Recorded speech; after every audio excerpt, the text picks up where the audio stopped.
Muito bem, meus queridos e minhas queridas, uma boa noite a todos e a todas. É sempre uma alegria, um prazer muito grande estarmos aqui reunidos nessa casa abençoada de paz e luz para mais uma noite de estudo, de aprendizado.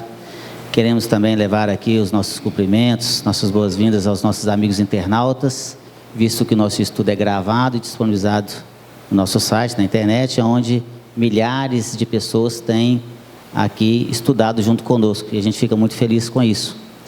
Bom, meus queridos, como muitos aqui já sabem, aqueles que estão vindo à casa pela primeira vez, sejam bem-vindos. O nosso estudo é de perguntas e respostas, e o tema é livre. Façam a pergunta que vocês quiserem e encaminhem para nós aqui. Os nossos voluntários estão nas laterais, vocês podem fazer as suas perguntas, e nós tentaremos aqui respondê-las. Aquelas que, porventura, nós não tivermos condições de responder, nós vamos estudar e traremos a resposta em uma outra oportunidade. Então, um bom estudo para todos nós. Eu aproveito para agradecer a presença do nosso querido amigo Zé Amaral, que vai nos abrilhantar daqui a pouco com a palestra, e também o Gilmar. Vamos começar com o Zé Amaral e assim sucessivamente. Obrigado a todos, um bom estudo para todos nós. Boa noite, pessoal. Vamos começar com uma pessoa que está... Eu não sei se está presente aqui, mas ela está dizendo assim, ó, já fiz essa pergunta, mas até hoje não recebi a resposta. A pergunta dela é: sonhei com a morte de meu pai e com a morte de uma amiga, de minha mãe. Você acha que pode ser um espírito? Olha, eu não sei o que ela quer perguntar propriamente dita. A pergunta seria se isso que ela sente ou se isso que ela sonhou, se pode ser influência de algum espírito. Dá mais ou menos para entender isso.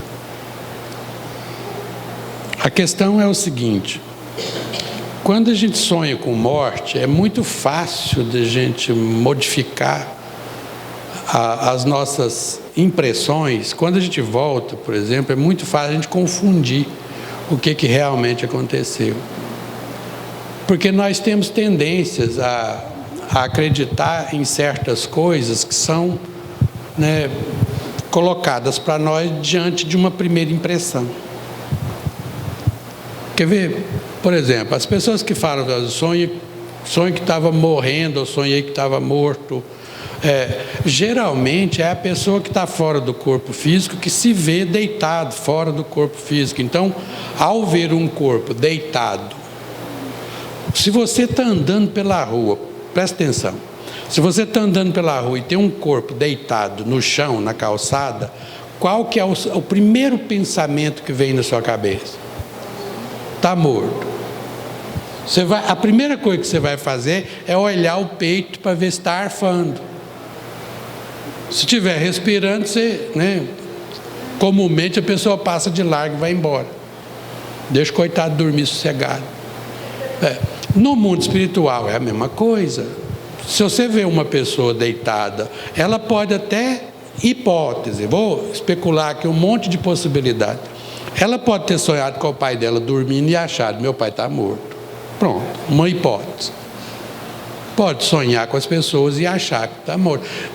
Tem pessoas que relatam, por exemplo, que na hora que se vê fora do corpo, dá uma sensação muito ruim, porque pensa que está morto, e aí começa a entrar em desespero, e alguns voltam para o corpo na base do tranco, sabe aquele... A pessoa volta e às vezes não acopla direito, chega do outro lado até com taquicardia, porque, Senhor meu Jesus, sonhei que estava morrendo, meu filho, o trem estava feio para o meu lado.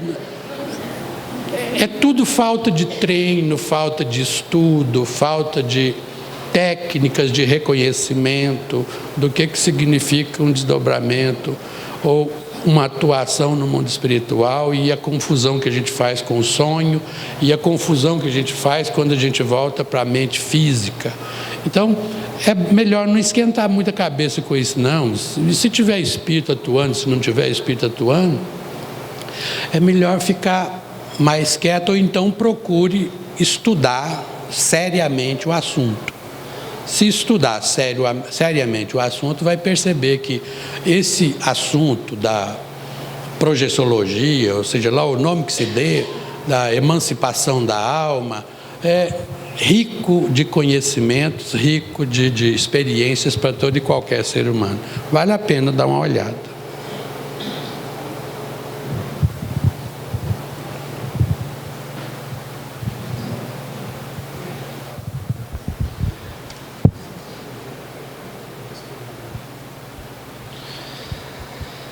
Bom, tem uma pergunta. Boa noite a todos. Uma alegria estar aqui novamente. Uma pergunta que é muito importante, grave. Gostaria de entender como acontece o aborto no âmbito espiritual, em relação ao espírito que reencarnaria, aos efeitos com relação a quem abortou, e se o espírito impedido de se reencarnar faz vingança. Então, uma pergunta muito séria. Primeiro, de forma geral, qual que é a orientação espírita para essa questão? A orientação é a seguinte: hoje em dia, nós temos que fazer o planejamento familiar. Então, um filho deve ser planejado.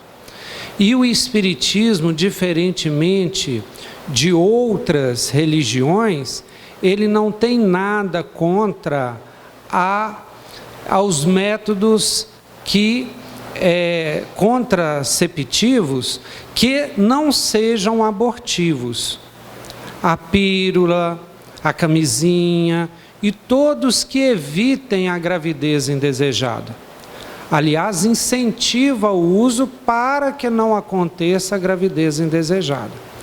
Se por um motivo ou outro ela acontecer, o Espiritismo orienta que se leve a gravidez até o final. Se a mãe não tem condição de criar o filho, não quer, ou por algum outro motivo, que encaminhe então o filho para doação para uma família que possa adotá-lo e cuidar da criança. Então, o Espiritismo não orienta de forma nenhuma e é contrário a qualquer tipo de aborto. A não ser em um caso, quando a mãe corre risco de vida.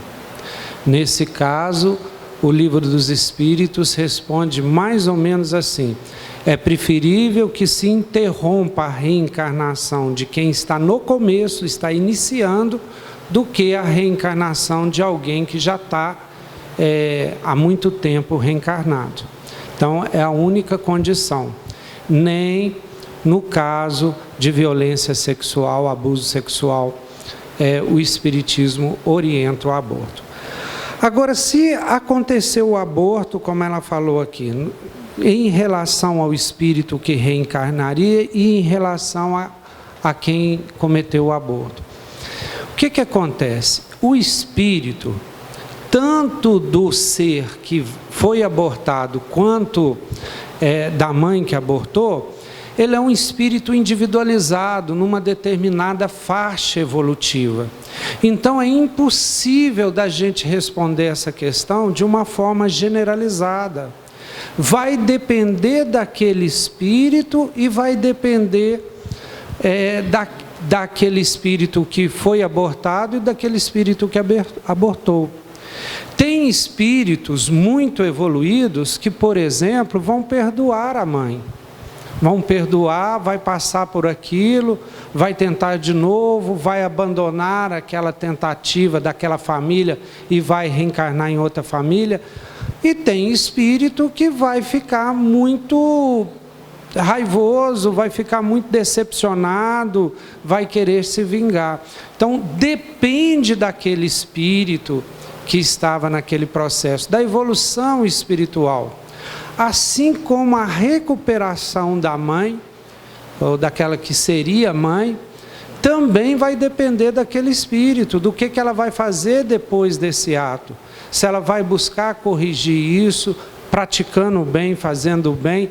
Então é impossível da gente generalizar uma resposta, porque vai depender da evolução espiritual e das ações, principalmente, dessa pessoa depois que cometeu o aborto.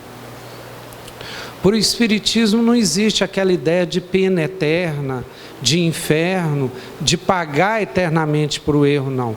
Existe, nem a noção de pecado existe a noção de equívoco, de erros e acertos. Então, quando a gente descobre que a gente errou, que a gente fez algo que não deveria, em vez de ficar nos culpando, ou ficar na inação, a gente vai procurar consertar o erro, ou fazer o bem, praticar o amor, a caridade.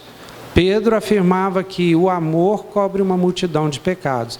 Ele queria dizer que com o amor a gente vai limpando a nossa própria consciência. Nós vamos consertando, não para aquela pessoa, mas fazendo bem para outra pessoa, nós mesmos vamos aliviando a carga que carregamos. Nós mesmos vamos nos perdoando pelo mal que nós fizemos no passado. Então, o Espiritismo recomenda a prática do bem para compensar o mal que a gente tenha feito no passado. Muito bem, meus queridos. Pergunta que nos chega aqui. Uma vez ou outra vejo gente que já faleceu. Às vezes tenho premonições. Isso pode ser sinal de mediunidade? Devo desenvolver? Observação. Meu avô era espírita e quando eu era criança ele falou para minha mãe que eu ia ter mediunidade. O avô faleceu quando eu tinha 1 ano. Sim, você tem sim uma sensibilidade aflorada, que nós chamamos aqui de mediunidade. Na verdade, a doutrina espírita, ela vem nos explicar o que é esse fato, esse dom, o que ocasiona quando a gente começa a ver coisas, ver vultos, escutar vozes, ter premonições. Nossa, sonhei que fulano ia morrer, morreu. Sonhei que fulano ia me visitar e veio me visitar. E aí começa a ficar perturbada com essas situações. E a pessoa então começa a achar que tem problemas mentais. A pessoa começa a chegar dentro do seu lar e ver alguém lá. Tem a sensação de que tem pessoas presentes. Às vezes vê a pessoa nitidamente, que nós chamamos de mediunidade da vidência ou da audiência, quando a pessoa começa a escutar vozes. E se a pessoa não tiver um pouco de conhecimento dessa doutrina espírita, ela vai achar que ela está com um problema mental. Então ela vai começar a procurar um outro tipo de ajuda que não aquela ajuda que seria a ajuda espiritual, ou seja, do conhecimento da doutrina espírita, que vem nos explicar que mediunidade é um dom e não uma doença. E aí acaba complicando mais ainda a vida dela em outras situações, né? Então, a mediunidade, meus queridos, não é, como a gente colocou aqui agora, não é uma doença. Na verdade, é uma bênção, é uma grandiosíssima oportunidade que Deus nos oferta de nós virmos aqui para nós podermos nos reconciliar com espíritos do passado, para a gente poder fazer o bem, para a gente poder realmente nos melhorarmos. E depois que você começa, então, a entender o que é mediunidade, e a doutrina espírita veio exatamente para nos ensinar isso, então nós vamos, então, entender como vamos conviver com ela, para poder viver de forma tranquila e harmônica com esse dom. Porque senão a mediunidade, que na verdade é uma bênção, ela vira um transtorno no primeiro momento. Porque a pessoa não tem conhecimento nenhum. Imagina a pessoa que está vendo espíritos, para tudo quanto é lado, está escutando espíritos, está incorporando, né, ali, ou seja, entidades falando através daquela pessoa.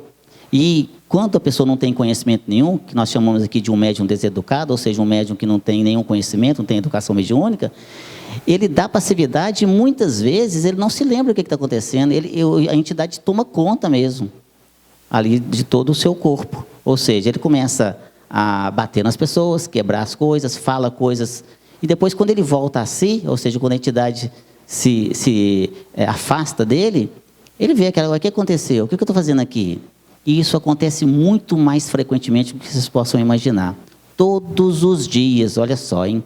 Todos os dias chegam a essa casa aqui pessoas com mediunidade aflorada, desequilibradas e procurando ajuda e são encaminhadas aqui por pessoas que têm um certo conhecimento, né, da doutrina espírita, então a gente os auxilia. Então, meus queridos, ela fala assim, devo desenvolver? A palavra correta não é desenvolver, e sim educar, ou seja, ter conhecimento. O médium educado, o médium que tem conhecimento, ele convive tranquilamente com esse dom. Desenvolvimento de mediunidade, isso é ad eterno. O que nós temos que fazer é estudar muito. Quanto mais nós estudarmos da doutrina espírita, e especialmente sobre a questão da mediunidade, nós vamos aí ter uma vida tranquila e vamos conviver de forma tranquila e saudável com esse dom.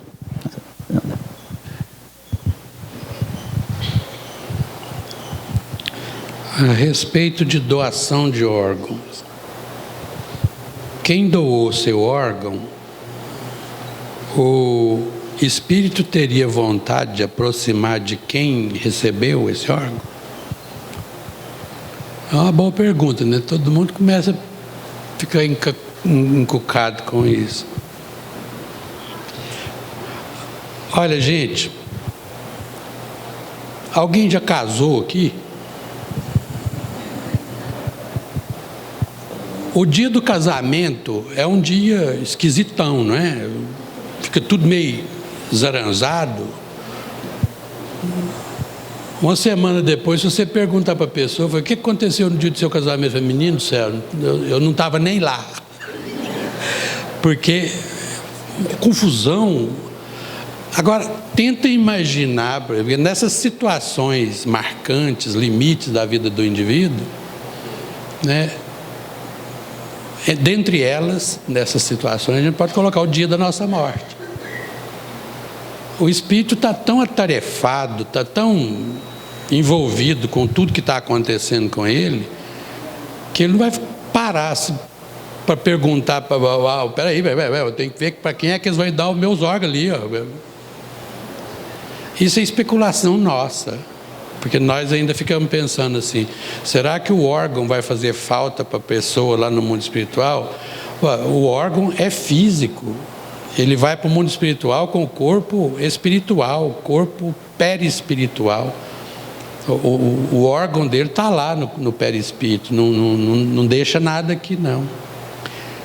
Então, quer dizer, é um monte de situações que leva a gente a refletir nesse temazinho, nessa perguntazinha. Primeiro, se ele foi doador, lúcido, consciente. Se ele foi doador, lúcido e consciente, ótimo. A doação foi dada, os órgãos foram dados e ele está feliz porque realizou o desejo dele. Se ele não é um doador, mas a família opta por doar os órgãos a partir de uma visão de salvação de outras pessoas. Esse espírito, quando vai para o mundo espiritual, eu garanto para vocês, gente, quando a gente atravessa a linha para o mundo espiritual, a gente está tão preocupado em entender como é que é lá, como é que as coisas estão lá, o que aconteceu, eu fui bem, né, tá tudo, fica preocupado com coisinhas miúdas, né, que não tem nada a ver, que não tem sentido nenhum, principalmente quando você está no mundo espiritual. Para que eu vou ficar preocupado com o órgão que é no campo físico? É a mesma coisa de eu tirar uma calça, jogar fora e ficar preocupado com o botão que está nela ainda, com o bolso que está nela ainda. Não, mas o bolso da calça está lá ainda. Tem gente que é assim, você vai pedir uma doação, né, é tão sovino, tão bom duro, que no meio do caminho experimenta o zíper da calça, né, opa, esse aqui ainda está funcionando, arranca o zíper. Eu cheguei à conclusão que muitas vezes a gente encontra mendigo com a calça sem o zíper amarrado com um cordão em cima. É por causa desse fenômeno. Sovinice de quem deu. Quer dizer, se você é desse jeito, com as roupas, não doe seus órgãos não, porque vai virar um peteco lá em cima. Devolve meu rim, o trem vai ficar uma complicação geral. Agora, se você é uma pessoa lúcida, madura, que é um doador de órgãos, você fala, não, eu dou meu órgão, qualquer parte do meu corpo, inclusive o resto, se quiser ficar para a ciência, fazer pesquisas e estudos, ótimo, tudo que for de útil para a humanidade que fica aqui, use e abuse. É até melhor, eu prefiro, né, estar numa mesa de estudos do que os micróbios fazendo jantar nas minhas costas. Ô, louco! Isso é tétrico, a gente ficar pensando nos negócios desses. Não, prefiro estar lá, ensinando os meninos da faculdade a aprender coisas novas. A gente tem que parar de pensar nisso. Corpo físico só serve enquanto a gente está encarnado. Desencarnou, tomara que os que ficaram aqui, se você não é um doador lúcido, tomara que os que ficaram aqui aproveitem o corpo da melhor forma possível, porque isso aí conta pontos na sua trajetória evolutiva lá do outro lado. Imagina a quantidade de orações que recebe uma pessoa que pegou um coração de alguém que desencarnou.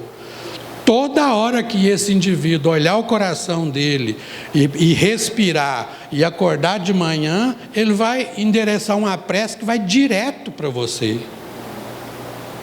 Então, tomara que vocês sejam doadores lúcidos, conscientes, tranquilos. E tomara que, se não forem, a família tome a decisão de fazer a caridade a partir dos seus restos mortais. Ok? E não esquenta a cabeça com isso mais não. Só para agregar um pouquinho aqui a resposta ainda, Zé Amaral e amigos. Nas nossas reuniões mediúnicas, via de regra acontece de entidades que são trazidas pelos amigos espirituais para serem orientados, às vezes em situação realmente ali de cobrança. Não, eu estou com ele porque ele está com o meu coração, ele está com o meu rim, é meu. Como é que eu vou viver aqui sem fígado? Como é que eu vou viver? Ele não consegue compreender como que ele está vivo no plano espiritual. Ele já sabe que é um espírito, mas ele não consegue compreender direito o que está acontecendo com ele, que ele está vivo sem coração, né? Porque ele acha ainda que ele precisa daquele coração que foi doado ali. Então ele fica na cola daquela pessoa, mas não consegue atingi-lo, desde que aquela pessoa esteja realmente também em sintonia, esteja em agradecimento pelo bem, né, pelo que ela recebeu. Então, Zé falou uma coisa muito importante aqui, ó, ser agradecido pelo bem recebido. A gente é muito ingrato muitas vezes, não é? Não estou falando só dos órgãos, mas do órgão especialmente, que é o assunto em pauta aqui. Recebeu alguma coisa, faz uma prece, agradeça aquele doador, aquela pessoa. A prece, meus queridos, é um bálsamo. É como você jogar um balde de água na fogueira para aquele espírito que está recebendo e que às vezes está em situação às vezes difícil. É como ali um bafejar de uma brisa suave que o acalenta. É muito bacana. É isso, meus queridos. Só mais um detalhe nessa questão, Zé. Uma vez conversando, a pessoa chegou para mim e falou assim, mas por que o Chico não quis doar os órgãos dele, se o Chico é tão evoluído e tal? E a gente tem que imaginar o seguinte, Chico conhecia bem a humanidade que ele estava trabalhando com ela, né? Imagina uma pessoa que recebeu uma córnea do Chico, sair para, tem a córnea do Chico, é minha. A vaidade que seria, o tanto que ia, né, talvez até prejudicar aquele espírito, isso. Então o Chico tinha uma compreensão que o nome dele, por ser uma pessoa famosa, querida e tudo, ia trazer complicações, né? E eu não sei se também tinha algum órgão dele que ia servir, porque ele estava bem acabadinho, né? No final não tinha mais nada, já estava, coitado, foi até no final da vida doando tudo que tinha, né? Então esse é um dos motivos que o Chico não decidiu doar os órgãos. Hoje as perguntas estão muito interessantes. Como o Espiritismo enxerga o dízimo? Muito interessante. O Paulo Neto, que deu palestras, tem um tanto de texto publicado na internet, ele faz um estudo histórico, aonde surgiu o dízimo, lá na Bíblia, aonde era necessário para manter os templos lá, e na época que cada um tinha um rebanho, tinha lá as plantações, e tinha que dar uma parte para manter o templo, principalmente o templo lá em Jerusalém. Só que isso depois foi transportado para as igrejas. E o que acontece? Nós temos que entender que a igreja, os centros espíritas, essas instituições humanas, elas precisam de recursos para serem financiadas. mas estritamente para financiar a continuidade deles, desses templos, dessas casas na terra. Por exemplo, esse centro aqui, ele gasta energia elétrica, limpeza, tem que pagar IPTU, tem que pagar as taxas, tem que pagar não sei o quê. Então, tem as despesas normais para funcionamento. O problema está no abuso. A gente vê que tem os religiosos profissionais, né? Aqueles que vivem da fé. E aí começa a complicar. Me parece que tem algumas igrejas, o catolicismo é 1%, parece que a igreja tem umas que é 10% de tudo que os crentes recebem. Aí a gente já começa a ficar assim, né? Mas 10%? O Paulo Roberto dos Santos, ele falava o seguinte, que tem os missionários de Deus, né? Mas tem também os milionários de Deus. Os milionários de Deus fazem aquela fortuna enorme. Então, quanto a isso é que a gente tem que tomar muito cuidado. A gente vê que os espíritas, todos trabalham e fazem o trabalho no espiritismo de forma voluntária. Eu tenho a minha profissão, sou professor, o Sérgio é contador, o Zé Amaral trabalhou com empresa a vida toda, agora ele é aposentado, né, Zé? Aposentou. Mas todos trabalham, o Divaldo trabalhou a vida inteira, o Chico trabalhou até aposentar. Quer dizer, o fato de participar de uma religião não nos exime do trabalho normal. Todo mundo está aqui fazendo doação. E Cristo foi o primeiro que já chutou os vendilhões do templo, lembra? Ele ficou nervoso lá e falou, estão tornando a casa do meu pai covios de ladrões. E ele finalmente fala assim, dar de graça o que de graça receberes. Não cobrar pelos dons da mediunidade. Porque na época de Kardec, e até hoje, Estados Unidos, Inglaterra, os médiuns cobram. No Brasil, graças a Deus, isso não é comum médium cobrar, mas lá fora é. E aí, quando cobra, vai querer resultado, né? Cobrou, pagou, quer resultado. Mas será que os espíritos vão garantir qualquer tipo de resultado de pedido? Então, é uma questão muito polêmica. Agora, no espiritismo não há dízimo, não há obrigatoriedade de se pagar nada. Mas as contas continuam, então pede-se doação, pede-se voluntariamente alguém que pode ajudar, né? Eu, por exemplo, tenho de vez em quando, né, na terça-feira aí, tem um macarrãozinho, tem um caldinho de feijão, eu como até para ajudar o centro. Como 3 vezes até para ajudar o Sérgio, eu sei que ele precisa, é baratinho, R$3, R$4, então eu como, né? Faço questão de pagar, algumas vezes já me ofereceram, eu falei, não, quero pagar, quero ajudar o Sérgio, entendeu?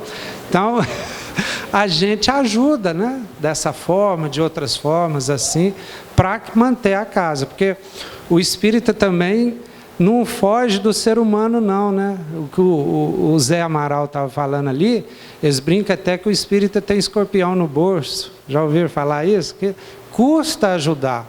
E as casas precisam de ajuda para sobreviver também. O mínimo que seja já dá uma ajuda.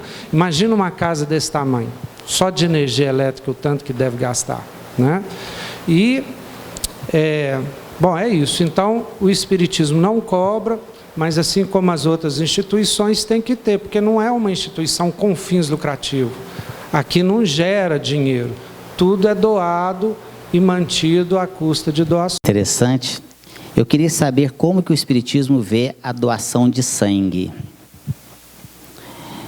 Vê com muitos bons olhos, porque é uma caridade, meus queridos, que a pessoa faz com aquela pessoa que está ali necessitando de auxílio. Tem uma passagem muito bonita do Evangelho de Jesus que eu gosto muito, quando Jesus fala assim, faça ao outro o que você gostaria que o outro fizesse com você. Ou por você.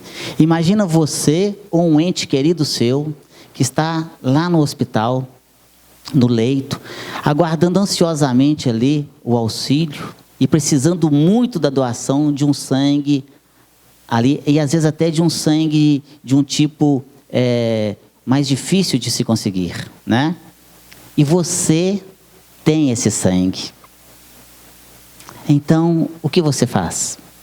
Você fala, deve ter outra pessoa que pode lá doar. Ou você vai lá e se você é um doador em potencial, por que não doar? Não lhe custa absolutamente nada, a não ser um pouquinho do seu tempo e da sua boa vontade. E ele é reposto pelo seu próprio organismo. Então, olha só, você simplesmente doa com esse braço e do lado de cá você está recebendo. Do lado de cá que eu falo é pelo lado do seu coração. Então, meus queridos, é uma oportunidade maravilhosa que não só o espírita, mas todas as pessoas têm de poder ajudar aquela pessoa, aquele ser humano, aquele nosso irmão. Porque quem está lá necessitado lá do sangue, daquela doação, é um irmão nosso.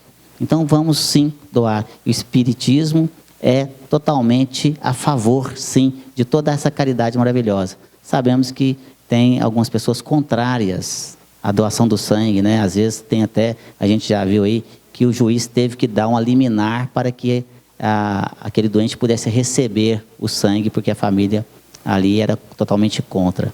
O que, né, no nosso ponto de vista, é um absurdo. Então, meus queridos, vamos ajudar sim, sempre. Né? Caridade em primeiro lugar. Ainda ganha uma sopa lá, né? Quando ganha o sangue. Não tem uma sopa lá? Tem, ganha uma sopa. Sanduíche agora, ó, sanduíche, está melhorando. Misto? O pessoal aí está doando sangue, ó. Vamos lá? Essa é uma das perguntas mais interessantes, mais significativas e mais necessárias. Zé Mara, boa noite. Boa noite. Favor comentar sobre a incoerência de teoria e prática da doutrina por parte até mesmo dos trabalhadores espíritas. Um tipo de atitude diante da casa espírita e outro bem diferente fora. Como lidar com esse tipo de incoerência de pessoas? Ajude-os. Nossa, tem que ajudar nós. Toda incoerência que vocês notarem tem que ajudar. Porque é assim que a gente aprende. A questão é muito complicada porque é o seguinte, mas também os espíritas parecem que sabem demais da conta, né? A nossa maneira de responder questões, a gente sabe porque é o seguinte, tem o livro dos Espíritos, tem o livro dos Médiuns, tem o livro Evangelho segundo o Espiritismo, então a gente decora aquilo lá, e conhecimento é uma coisa, consciência é outra. Então às vezes a gente tem conhecimento, mas não tem consciência. Um médico pneumologista pode saber tudo sobre câncer de pulmão. Acaba de fazer uma cirurgia de um pulmão completamente tomado por enfisema pulmonar, provocada por fumaça de cigarro. Sai da sala cirúrgica, vai para o seu consultório, vai para um cantinho, tira o cigarro e acende. Conhecimento sem consciência. Nós também, em qualquer situação, em qualquer doutrina, em qualquer local que você vá, o ser humano não é capaz de ser automático, a partir do momento em que conhece uma determinada coisa, aplicar aquilo na sua vida cotidiana. A gente aprende uma coisa e vai testando. Eu me lembro quando eu entrei na doutrina espírita, eu tinha dó dos meus vizinhos. Eu tinha dó dos meus colegas de trabalho, porque como eu não tinha consciência do que era ser espírita, eu tentava de todas as formas dobrar os parentes, dobrar as pessoas que estavam perto de mim. Quando um chegava perto de mim e falava, não, esse negócio tem lógica mesmo, esse negócio tem sentido mesmo. Eu falava, não, então o trem é verdade mesmo. Ou seja, no fundo, quanto mais a pessoa tenta provar para o outro que é ele que está certo, mais dúvidas ele está denunciando que tem.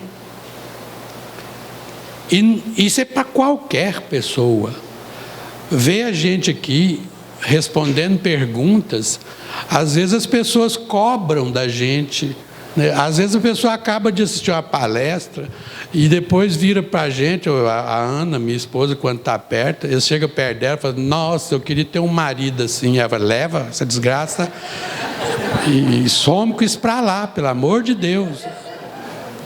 Porque a pessoa vê 1 hora de estudos teóricos, mas você só conhece uma pessoa depois de você esvaziar 5 quilos de sal com ela. Se você esvaziar 5 quilos de sal com ela, aí você já é capaz de começar a conhecer as artimanhas da pessoa. Porque todo mundo tem uma maneira de ser social e uma maneira de ser em casa. Por quê? Porque não deveria, mas é assim que a coisa funciona. Em casa a gente não tem muito, pudor de mostrar as nossas máscaras. Isso em qualquer lugar. Esses reality show, por exemplo, vocês já viram o primeiro dia, quando ele chega na casa, abraça e beija e tal.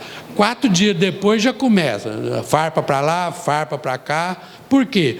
Porque as máscaras vão caindo, porque ninguém dá conta de viver com máscaras o tempo inteiro. Então, cobrar superioridade de um espírito que ainda está num planeta de expiação e provas,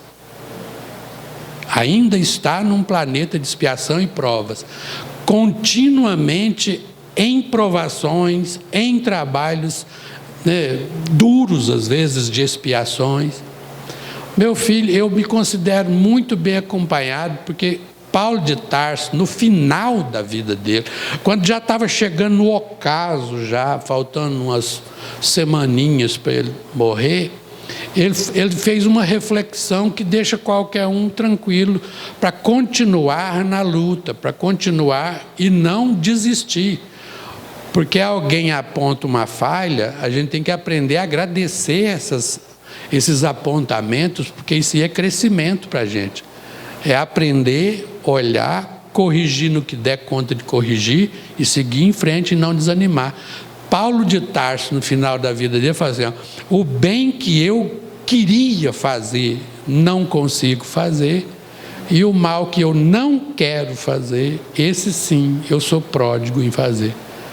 Nós estamos bem acompanhados. Nós estamos muito bem acompanhados.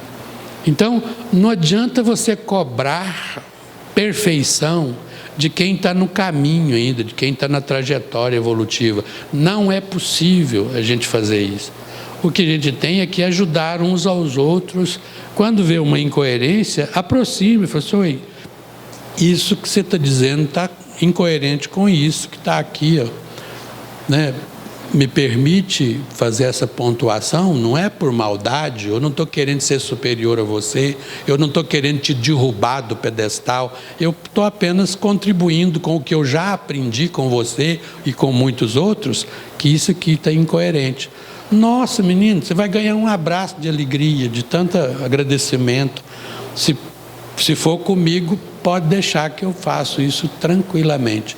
Agradeceria muito se as pessoas me corrigissem. E essas correções precisam ser correções no sentido mais generoso possível. Antemão, eu já agradeço a todos que me ajudarem.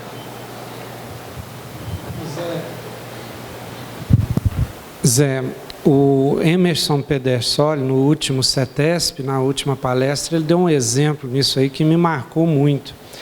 Ele falou, e mostra até como que a gente julga os outros sem saber do passado.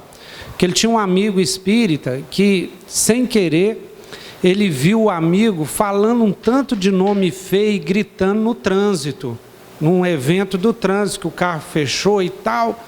E aí, depois ele viu essa pessoa no centro espírita lá. Aí ele já foi fazer aquela análise, ele é incoerente. Fica aqui no centro falando não sei o quê, chega lá no trânsito com esse comportamento. Aí ele chegou, igual o Zé Amaral falou, para cobrar da pessoa que ele era incoerente. Aí essa pessoa falou assim para o Emerson: mas eu melhorei muito, antes eu tinha dado um tiro que eu andava amado. Então veja, a pessoa melhorou no nível dela. né? A gente está achando que o comportamento dela é inadequado e julgando, mas para ela melhorou muito, não matou o indivíduo. Então a gente tem que tomar cuidado. Talvez aquele indivíduo coerente, ele já melhorou muito aqui no Espiritismo. Oi, teve um dia que eu fiquei, nesse dia eu fiquei até feliz, porque a situação foi tão inusitada, porque eu fui ver, o Centro Espírita Maria de Nazaré ainda era na rua São Paulo ainda. Então, isso foi por volta mais ou menos de 90 e pouco, 90 e não sei quanto. E quando eu bebia, caía pela rua, no meu alcoolismo, eu tinha um punhado de companheiro de gola.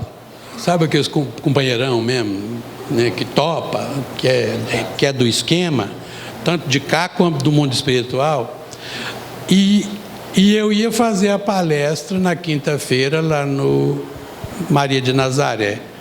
Aí eu chego lá na casa Maria de Nazaré, sento na cadeira, fico esperando, e do meu lado tinha um companheirão de gola, chegando pela primeira vez. Ô, Zé Amaral, beleza? Você também está aqui? Ué, eu recebi um convite, vim aqui para assistir uma palestra aí, ver se tem é bom. Aí tá, conversa vai, conversa vem, eles vão começar a reunião e me chamam. Então nós hoje vamos ter a palestra com o nosso irmão José Amaral. Aí na hora que eu levanto, ele vira...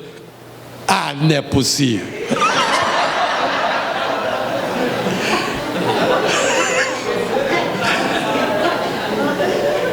É você que vai fazer a palestra?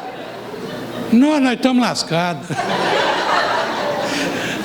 Eu falei, meu irmão, nós vamos tentar, porque essa é a minha trajetória evolutiva, é o meu trabalho de crescimento e tentativa de me autoaprimorar.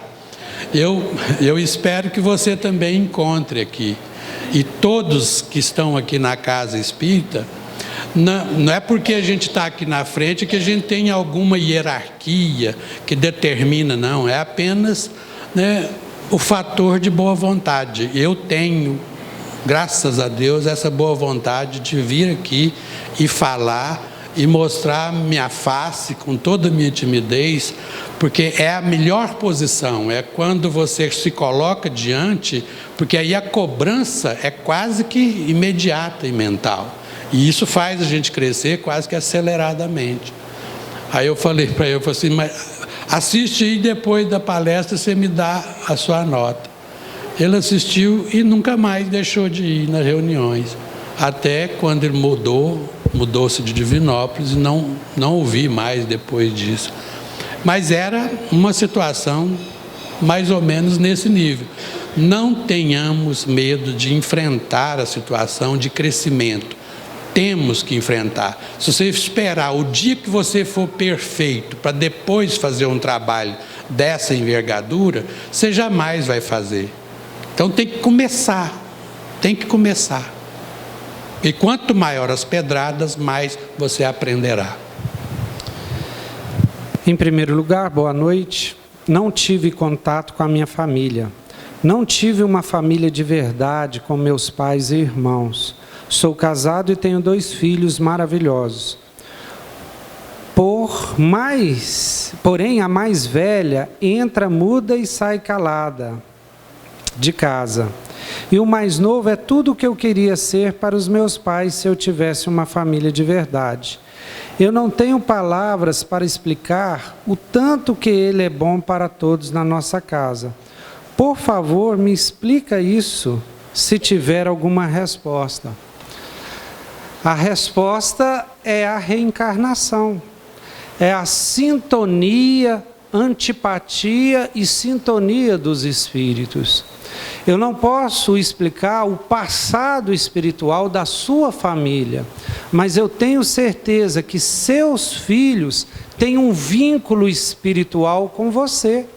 Ninguém nasce com filhos que não tem nenhuma motivação, não tem nenhuma ligação com eles. Então, nossos filhos são da nossa família espiritual, mais do que somente da família consanguínea. Agora, quais os motivos específicos né, de um filho ser assim, o outro filho ser do outro jeito, só mesmo estudando essa história espiritual da sua família, sua e de seus filhos, é que a gente poderia identificar isso. E aí nós não temos condições de responder. Agora, nas dificuldades, igual você falou aqui, uma filha entra muda, sai calada, é nessas dificuldades que estão a nossa prova para a superação, a nossa busca, o uso da inteligência, da razão, a nossa prece para os mentores nos inspirar e nos ajudar para superar essas dificuldades. Todos nós, na nossa família, principalmente na educação dos filhos, o Zé Amaral com um deles, o Sérgio com um dele, eu com as minhas meninas, a gente é testado a todo dia. Eles brincam, não nasceu com manual de instrução, e cada um é diferente do outro. Então aí é que a gente é exercitado nesse desafio da educação, nesse desafio de criar o diálogo. Como é difícil o diálogo na adolescência, mas chega a adolescência e a gente tem que dialogar com nossos filhos, e aí é convencê-los, não é só a nossa autoridade, mas é ali uma troca, uma permuta para que ele nos compreenda, mas a gente tem que fazer um esforço para compreendê-los. Então aqui é que está o bonito e o desafio, né? E que Deus abençoe você e que você consiga, né, fazer o máximo possível dentro dessa família sua, e que esta reencarnação seja muito proveitosa. Uma pergunta interessante aqui, meus queridos. Como é visto a ansiedade e o nervosismo no Espiritismo? E o que pode ser feito quando acontece? Bem-vindo ao grupo, né? Quem aqui que não é um pouco ansioso, um pouco nervoso, um pouco impaciente, ou muito nervoso, muito impaciente, né? Muito ansioso? Todos nós passamos por isso. Às vezes nós costumamos, principalmente o espírita, colocar a culpa de tudo nos espíritos, chamados de espíritos obsessores. Eu estou nervoso porque tem um espírito perto de mim que está me fazendo ficar nervoso. Eu estou impaciente, estou ansioso porque tem um espírito ansioso perto de mim que está fazendo eu ficar dessa forma. Existem as influências espirituais? Claro que sim. A doutrina espírita já nos ensina isso em diversas obras, principalmente lá, nós voltamos àquela questão tão famosa na doutrina espírita, no livro dos Espíritos, 459, que os Espíritos falam que os Espíritos podem sim influenciar as nossas vidas muito mais do que a gente possa imaginar.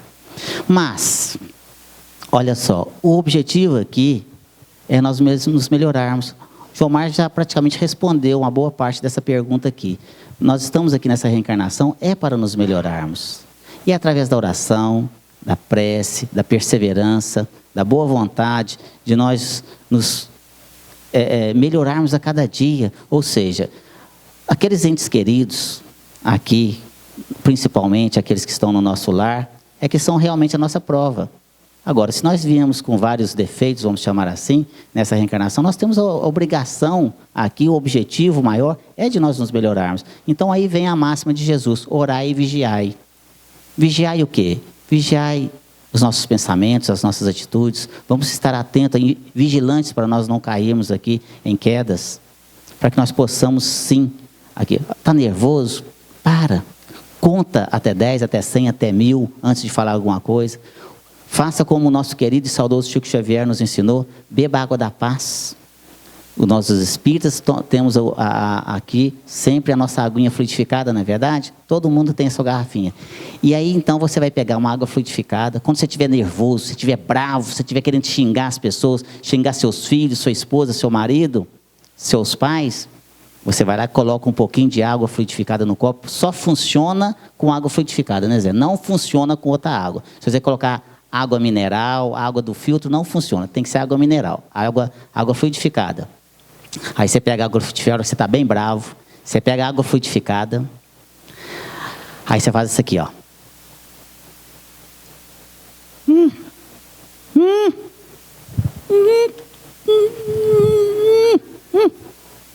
Aí você não engole. Meia hora, igualzinho o André Luiz fez, sabe, com aquele caboclo lá no hospital. Fica com a água dentro da boca aí, entendeu? Porque quem está com a boca cheia não fala bobagem, né? Brincadeira da água fluidificada. A analogia é o seguinte: tudo que a gente fala quando a gente está bravo, quando a gente está nervoso, quando a gente fala sem pensar, normalmente nós nos arrependemos depois. E depois que fala, meus queridos, não tem jeito mais, já falou. E esse negócio funciona. Você lembra do Zeca Diabo? Um personagem? Ele contava de 1 até 10. E é 1, e é 2, e é 3, e é 4. Ele dava conta, ensinaram para ele isso. E ele deu conta de parar a vida que ele levava e passar a viver uma outra vida a partir. Conta até 10. Mas esse contar até 10 é conta até 10. Se a raiva ainda continuar, conta mais 10. Conta mais 10 e vai contando. E olha só, meus queridos, e quando nós mudamos as nossas atitudes, as pessoas que estão à nossa volta, elas também começam a mudar. Não da noite para o dia, mas gradativamente. Então elas vão vendo em você a sua mudança de postura, a sua mudança de conduta, a sua mudança na sua forma de agir, de tratar as pessoas, da sua gentileza. E elas então começam a te tratar da mesma forma. Se você trata com rudeza, você também vai receber dessa forma. Mas se você trata com gentileza, gentileza gera gentileza. É isso, meus queridos. O nosso tempo já se esgotou. Eu quero agradecer a todos vocês, aos amigos internautas e desejar a todos uma excelente noite, muita paz. Muito obrigado, meus queridos.